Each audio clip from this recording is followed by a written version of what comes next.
from now on, the hero is a person of conviction, a person who will follow nothing but the dictates of his intellectual conscience, and that is a new conception of what a human being is like and what a good human being must be like.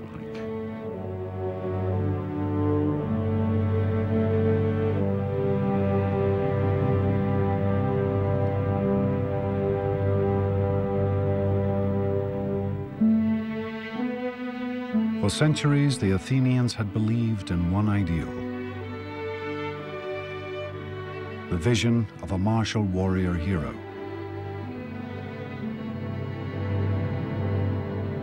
It had driven them to conquer great foes, to build a mighty empire. But now, in the depths of defeat, they discovered a new figure to venerate. Effigies of Socrates have been found amongst the ruins of the Athenian prison. Perhaps offerings to the dead philosopher. Perhaps the most important lesson that Socrates left is the need to be critical and the need to be self-critical. The interesting thing that I see in Athens in the years after the execution of Socrates is this same capacity to look at themselves and recognize that they have perhaps gone too far in the past, and indeed to embrace a certain kind of maturity. Athens was never again a great imperial power. But neither did her democracy lapse again into mob rule.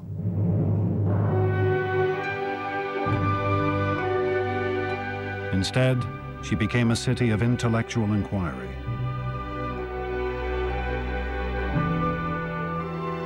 A haven of study and discussion, where Socrates' students and his students' students slowly began to build a world based on reason.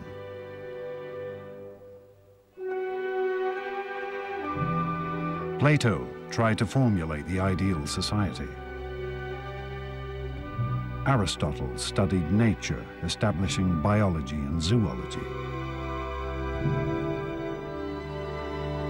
And slowly the ideas and work of these Greek thinkers began to spread across the known world.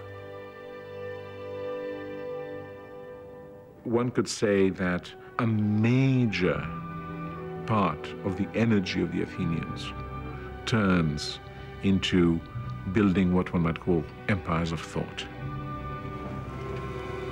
So where before you had Athens sending its ships to the various islands in order to collect taxes, here you have reason extending its dominion over all areas in which our lives are actually lived.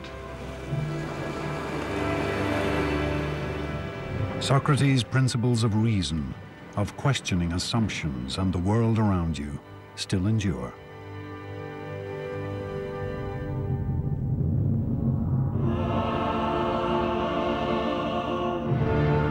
In the space of less than 200 years, the ancient Greeks transformed their world. For amongst these ruins, a few great figures carved a mighty empire.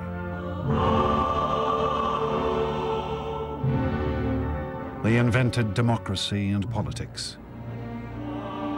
science and philosophy. They gave us literature and drama,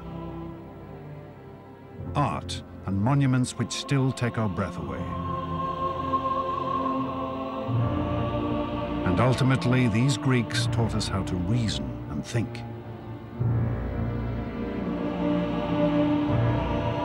2,500 years later, their astonishing achievements continue to shape our world.